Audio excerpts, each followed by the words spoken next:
Oke, silakan.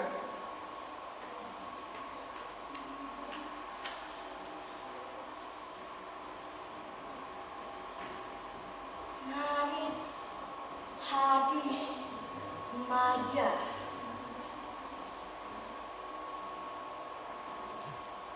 Adat bakpo temerehong, hukum bak siah kuala. Kanun bak putra pang, resam bak laksamana.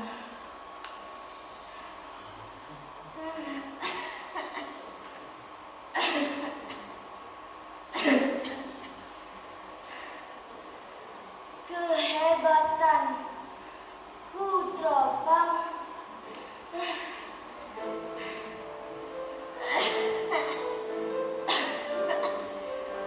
telah diabadikan di dalam hati maja tersebut.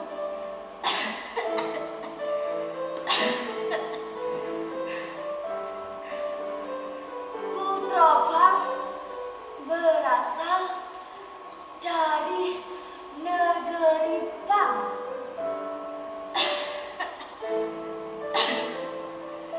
Yang aslinya bernama Putri Kamalia.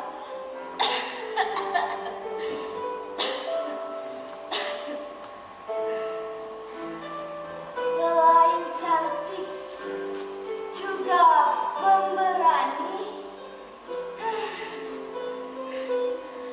Putra Pang juga menjadi seorang permaisuri.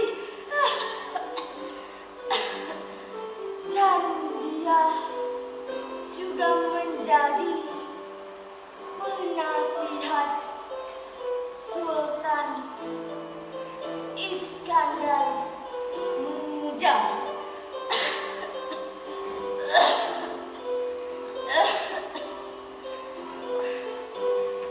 Sultan Iskandar Muda membuat sebuah taman dan juga kolam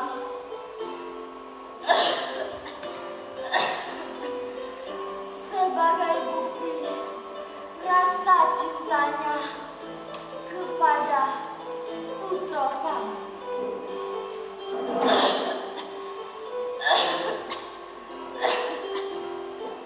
Zaman dahulu, semasa kerajaan Sultan Iskandar Muda,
lagi, tinggal Ibu Shirley beres, aman, gampang kan Bu? Gampang banget lah pastinya. Ibu kan udah sakit-sakitan, suaranya serak, gak bisa jalan. Mendingan kita nggak usah belajar aja Bu ya. Kita istirahat aja hari ini di kelas, ya Bu ya. Ibu, ya Bu ya. Ibu ya, sebenarnya Bu, kami itu kasihan banget sama Ibu. Kasihan banget sama Ibu. Kasihan banget. Apalagi lihat keadaan Ibu yang sakit-sakitan begini. Semangat untuk belajar aja udah gak ada.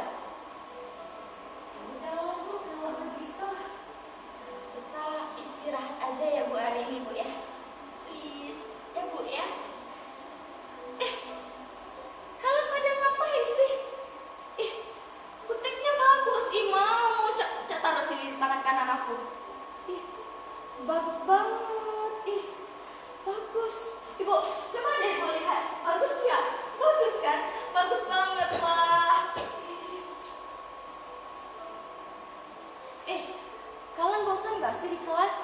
Kita ke kantin aja yuk. Ya nih, aku bosan kali nih di kelas. Udah panas, supek, masih aja. Padahal kan zaman sekarang itu udah nggak zamannya lagi tuh yang namanya sejarah-sejarah. Tapi Bu Rahmi masih aja dia ngomong sejarah-sejarah. Dia ketinggalan kuno kali ya. Iya ya, dia ketinggalan kuno. Padahal dia udah tahu zaman sekarang tuh udah presiden. Masih aja dia bahas Putro sama Sultan. Putro sama Sultan. Itu aja terus sih. Males supek tau gak dengarnya. Mendingan kita ke kantin aja yuk. Yuk, yang lain mau gak ke kantin? Ayo ke kantin kita. Mendingan happy-happy, senang-senang. Masa kalian mau sih dengar dia yang belajar gak jelas gitu? Yuk, yang lain mana-mana nih yang mau ke kantin? Ayo cepet-cepet. Keburu nanti habis tuh makanannya. Ayo yang lain yuk ke kantin yuk. Yuk, ayo. Ibu, kami kan mau ke kantin nih Bu. Ibu mau gak ikut sama kami? Kita kan udah lama loh Bu. Udah gak duduk-duduk bareng kayak dulu lagi. Ibu ikut kami yuk Bu ke kantin. Ayolah Bu, Ibu gak mau? Yakin Ibu gak mau? Yakin nih. Masa Ibu mau di kelas aja ngomong sejarah-sejarah kayak gitu? Makanya Bu, zaman sekarang tuh kan udah ngehits loh Bu. Udah zaman yang modern, kumpul-kumpul biar Ibu paham, biar Ibu ngerti. Jangan masih ngomongin sejarah-sejarah yang gak penting tuh lagi. Yolah Bu, Ibu ayo. Gak mau? Udah sih kalau gak mau. Teman-teman, Ibu gak mau ikut. Yaudah kita aja yuk. Yaudah lah Bu, kalau Ibu gak mau yaudah gak apa-apa. Nanti kalau misalnya Ibu ada apa-apa, Ibu telepon, calling ya. Calling zaman modern loh Bu, zaman modern, jangan lupa calling, oke? Sudah lah Bu, kami mau ke kantin dulu. Dadah Ibu, dadah Ibu, dadah.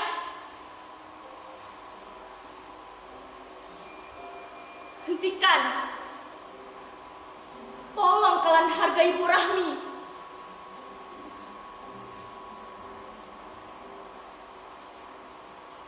Apa kalian gak lihat? Walaupun dalam keadaan sakit-sakitan, suara serak, gak bisa jalan, tapi Bu Rahmi masih tetap datang ke sekolah untuk mengajar.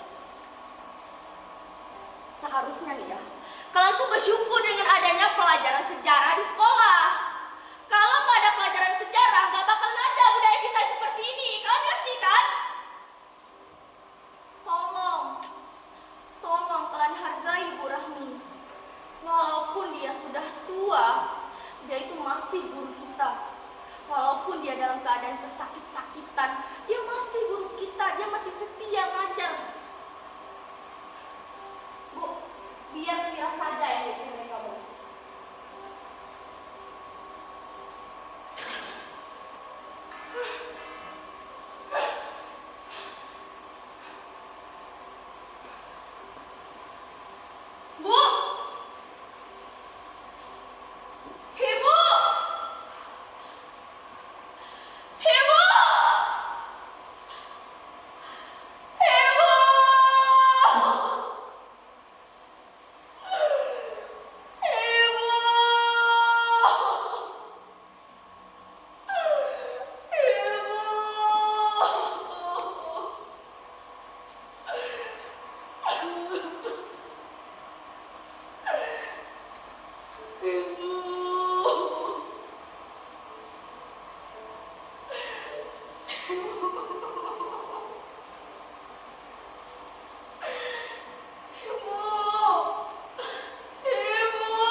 ketulusanmu, semuanya tidak akan pernah terlihat sederhana bagi dirimu.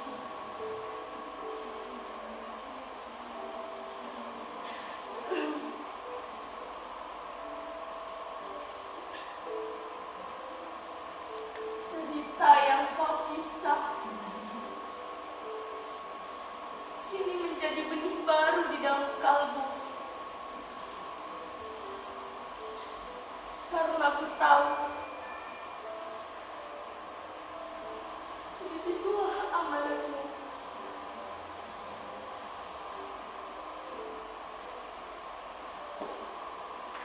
Rasa yang tak disampaikan oleh zaman, kekhawatiran yang tak diperlihatkan oleh digital, senja yang ada di ujung barat, fajar yang menyingsing dari langit timur, bak jantung yang berdetak, nafas yang berhembus. Seperti itulah arti dirimu untuk tubuh.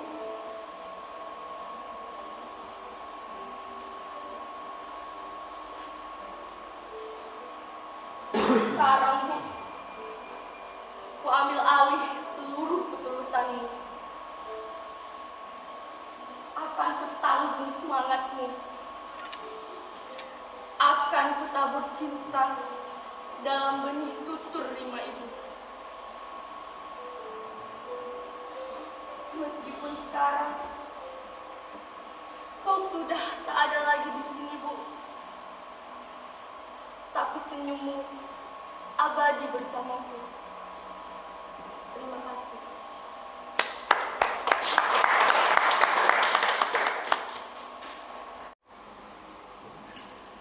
Bos, anakku.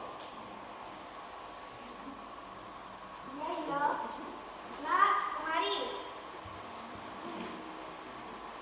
Nak, kemari. Bantuin nyuci, nyapu, ambilkan air ke sawah, ke kebun, masak nasi. Nak, bantuin nak, bantuin. Bantu Putri, Putri, Putri.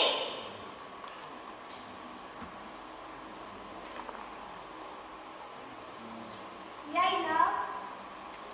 Dari mana saja kamu? Kenapa senyum-senyum sendiri? Tadi pagi, ketika berjalan ke dalam hutan, masuk dalam semak-semak hutan, aku melihat pemuda tampan sekali. Dia mengarahkan panahnya ke arahku. Dengan tangan-tangan pekatnya, aku takut sekali. Kemudian dia mengendalikan panahnya karena ia sadar yang ia bidik berkaki dua. Aku meminta maaf karena telah mengganggunya. Tanpa kusadari, dia mengikutiku dari belakang sambil berkata, seharusnya aku yang minta maaf. Maafin aku ya. Oh iya, ingat. Itu tadi pengalaman yang sangat luar biasa. Apa kamu menyukainya? Tidak, aku malu loh. Keinginan boleh besar, tapi kita juga harus melihat kenyataannya, juga azas pantas dan tak pantasnya. Ina, kemarin kami berjumpa pada tempat yang sama, waktu yang sama. Tapi hari ini berbeda. Dan peristiwa berbeda. Dia sedang tidak lagi berburu, tapi dia lagi sedang menunggu. Iya, dia sedang menunggu. Kami memulainya dengan perkenalan, bercerita, canda tawa, dan perbincangan. Dia melamarku ini. Tatapan matanya itu membuatku menjadi orang aman yang di dunia. Benarkah? Iya, dia bilang dia akan pergi. Dia bilang dia akan melamarku. Dia akan datang 1 minggu lagi.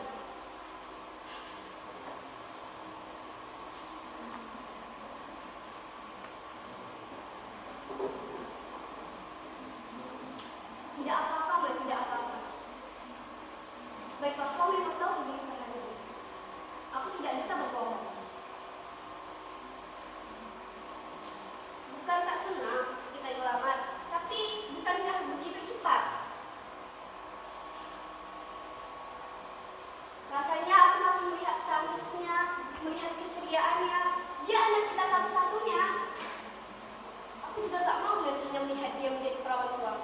Yang akan melawannya nanti adalah pangeran dari kerajaan seberang. Aku ingin dia menikah dengan warga sini agar kita selalu bisa melihatnya. Tidak ada hal lebih bahagia selain bersama-samanya. Dan kau tahu, apabila si pria telah melamar wanita, maka si wanita harus tinggal bersama keluarga si pria.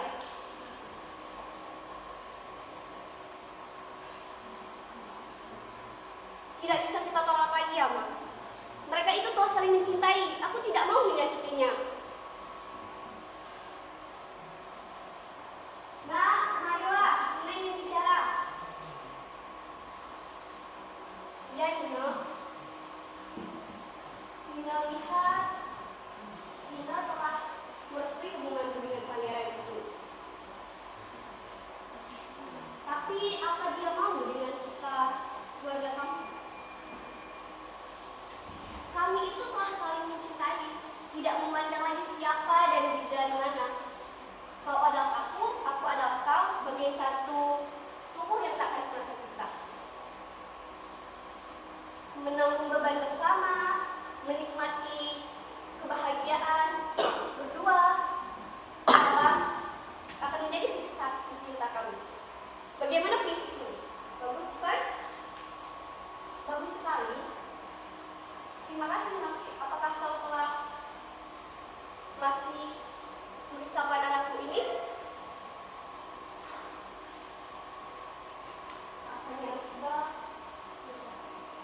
Bagaimana penampilanku? Keren kan?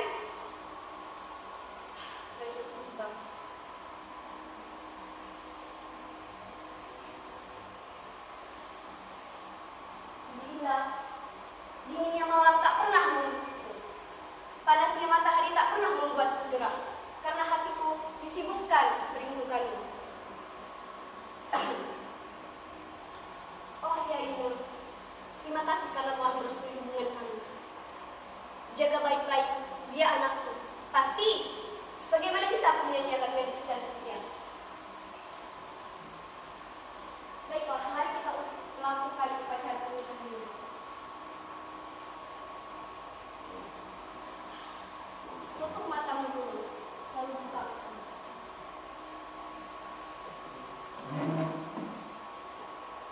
Lihatlah bunga ini.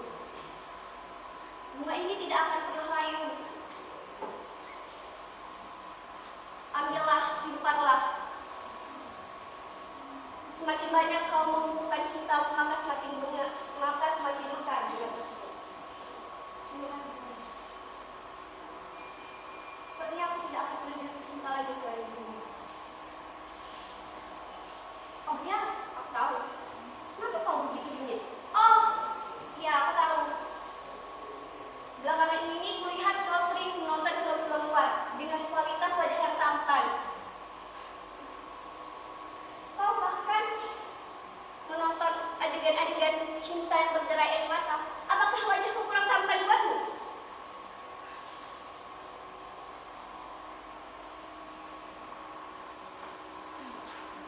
Apa kau membayangkan dia juga saat kita... Jangan diteruskan. Aku hanya sebatas fans pengagum. Pengagum tidak berarti apa-apa bagi sosok yang dikaguminya. Itu kau tahu. Kenapa kau masih mengaguminya? Siapa suruh kalian membuat alur seperti ini? Siapa? Bukankah sudah aku bilang alur ceritanya seperti apa? Nah, marilah. Ya, ada apa nak? Nina lihat kamu sudah dewasa, sudah mampu menjalani kehidupan.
membara menjadi seorang pendamping untuk menemaniku mengurus istana. Di bawah jurang-jurang seperti bunga mekar. Bagaimana cara mengambil bunga yang tidak boleh disentuh siapapun? Jurang yang curam, aku harus berhati-hati saat melewatinya. Jika tidak, akan terjatuh dan terpeleset. Apakah aku sudah berhasil?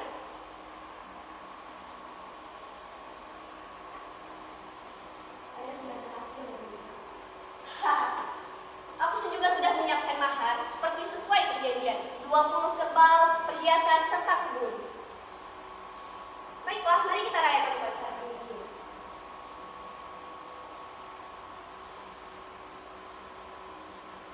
Nah, berhati-hatilah. Berhati-hatilah saat menyeberang. Jangan sampai titian patah diraba orang. Jangan sampai berbuat salah. Nah, satu lagi pesan. Jika kau pergi, jangan sekalipun kau menoleh ke belakang.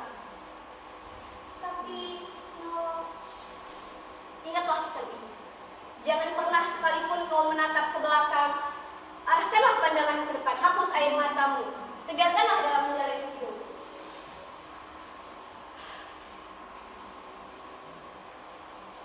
Kenapa ini aku berpesan? Aku tak pernah membantah apapun yang ia suruh. Aku tahu niatnya baik. Tapi aku tidak bisa berpisah dengannya. Kenapa? Suruh tubuhku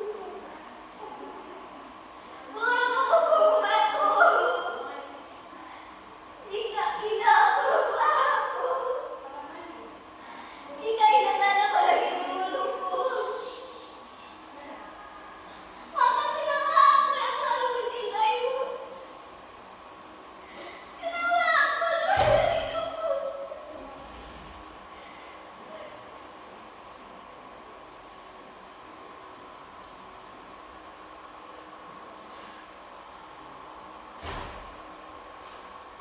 Kau nak, kau tak perlu sedih. Kau tak pasti. Tapi ada mengerjakan kita untuk bisa. Maafkan aku.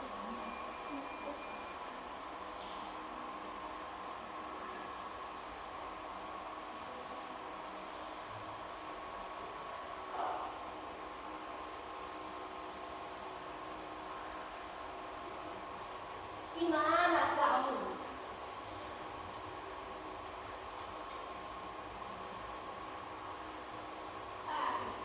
Kemana si anak ini?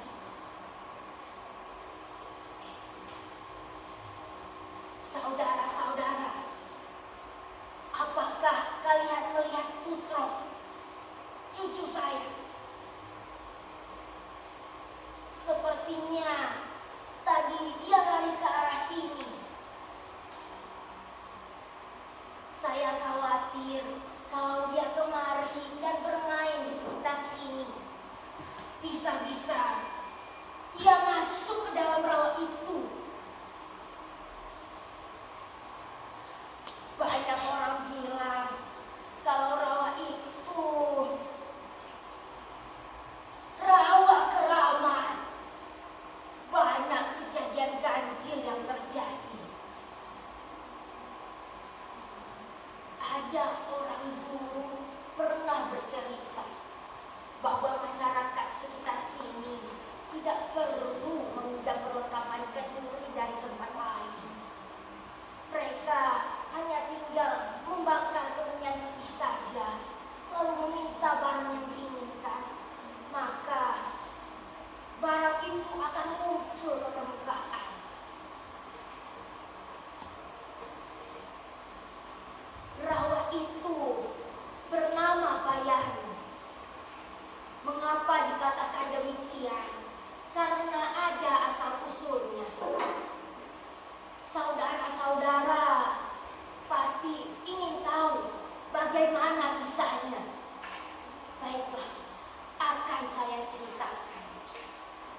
Dahulu kala, tempat ini bukanlah rawa seperti ini. Tempat ini ialah sebuah pulau yang di tengah-tengahnya terdapat sebuah rumah dengan berbagai macam perlengkapan. Oh iya, nama pemiliknya ialah Jenny. Ia adalah wanita soleha. Ia memiliki 7 orang anak. Tapi sayangnya semua anaknya pergi merantau ke negeri seberang. Hanya tinggal si bungsu sajalah yang tinggal bersamanya. Sedangkan sang suami telah meninggal dunia.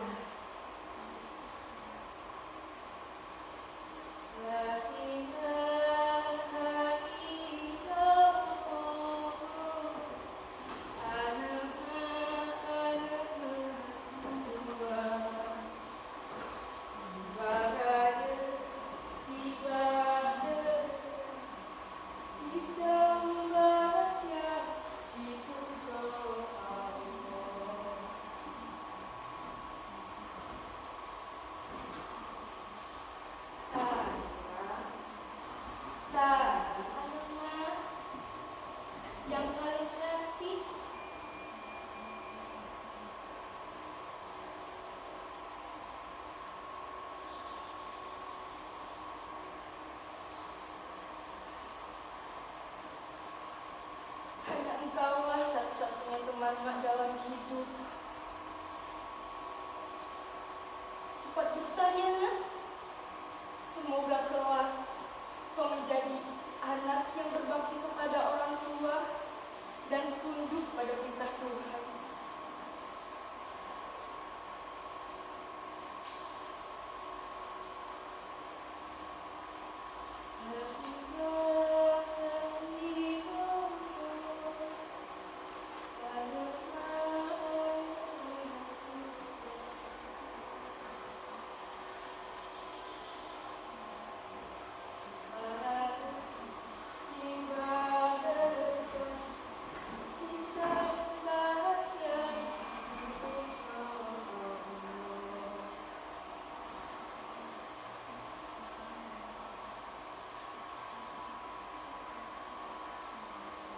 Ya Tuhan,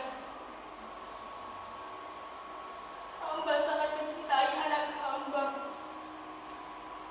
Hamba tidak ingin berpisah darinya. Hanya dialah satu-satunya teman hamba dalam hidup. Hamba tidak ingin ia pergi merantau seperti kakak-kakaknya, meninggalkan hamba sendirian.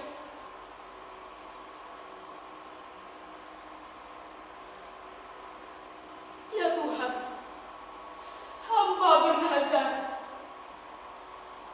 Hamba akan menjaga dan merawat anak hamba dengan sepenuh cinta. Dan hamba tidak akan membiarkan ia melihat dunia luar, tergoda biasa dunia. Jika itu terjadi, maka hamba rela terkena musibah.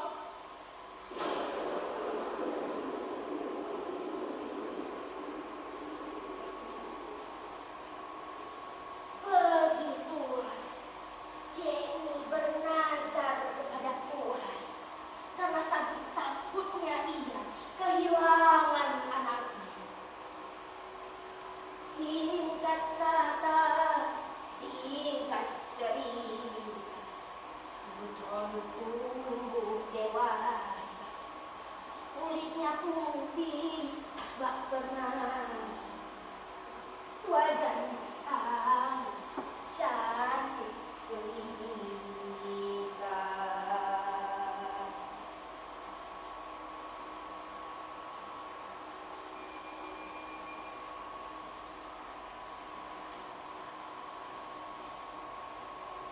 Ibu, sepanjang hidupku, aku hanya berada di dalam rumah. tidak pernah keluar rumah. Jangankan untuk pergi ke sana. Menginjakkan kaki di halaman rumahku saja, aku belum pernah.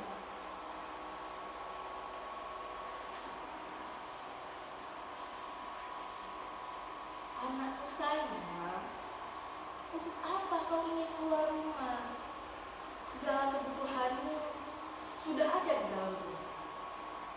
Jika kau ingin sesuatu dan tidak ada di dalam rumah, maka biar ibu saja yang mencarikannya. Tapi aku penasaran, Ibu, bagaimana keadaan di luar sana?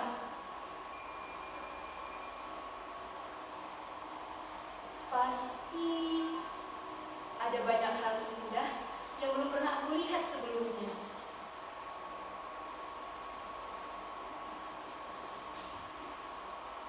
Di luar sana hanya ada kesesatan, keindahan sesaat.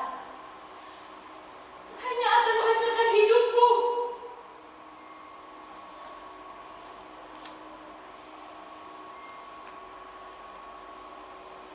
Ibu, izinkan aku pergi keluar ya.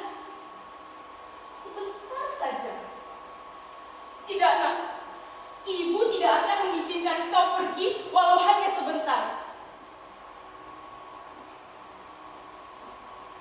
Tolonglah, Bu. Sekali saja. Tidak, Nak. Ibu tidak akan mengizinkan kau untuk menginjakkan kaki di halaman rumah kita saja sekalipun. Karena jika itu terjadi, maka kita akan mendapat musibah.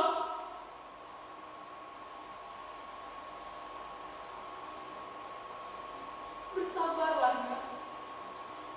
Sebentar lagi kau akan menikah.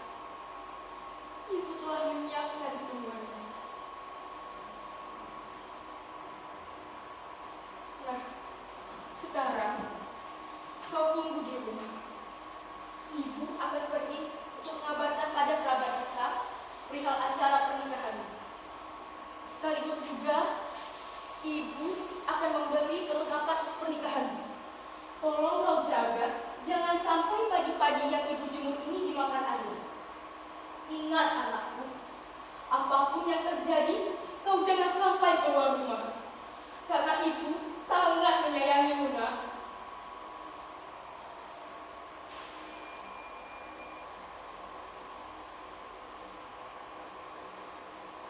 Cemi pun pergi meninggalkan Putroni dalam keadaan kebingungan. Siang itu, sinar matahari sedang sangat terik. Putroni dengan setianya duduk di atas tangga rumahnya sambil bersenang.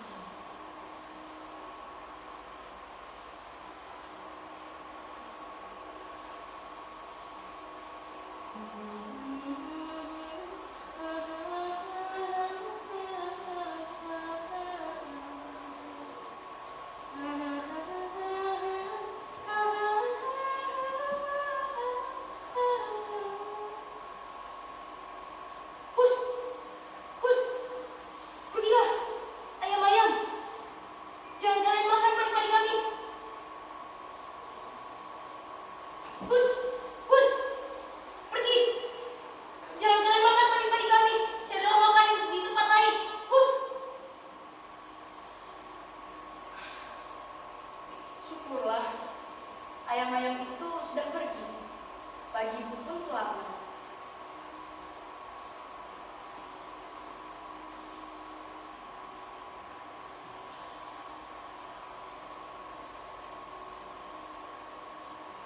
Langit sudah mulai sore, tapi Ibu belum juga pulang. Apakah terjadi sesuatu dengannya?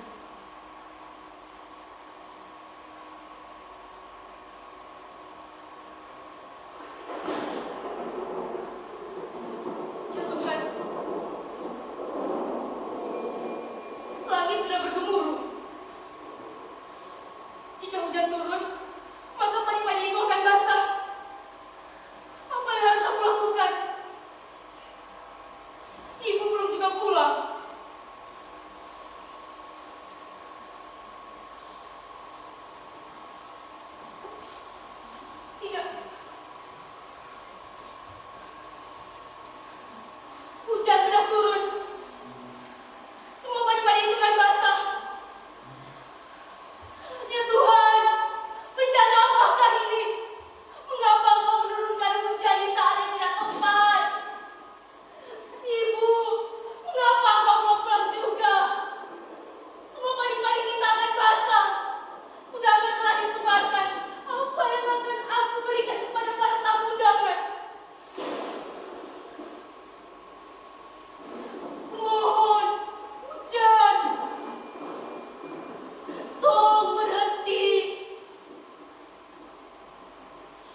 kisahnya. Seperti nazar yang diucapkan oleh sang ibu. Jika anaknya pergi keluar rumah, maka akan mendapatkan bala. Tanah yang semulanya lembek ini terus berubah menjadi lumpur. Lumpur yang menyerap tubuh Payani dan rumahnya. Pesan apakah yang dapat kita ambil dari cerita saya ini? Seorang anak wajib patuh dan tunduk kepada orang tua. Dan jika ingin melakukan kegiatan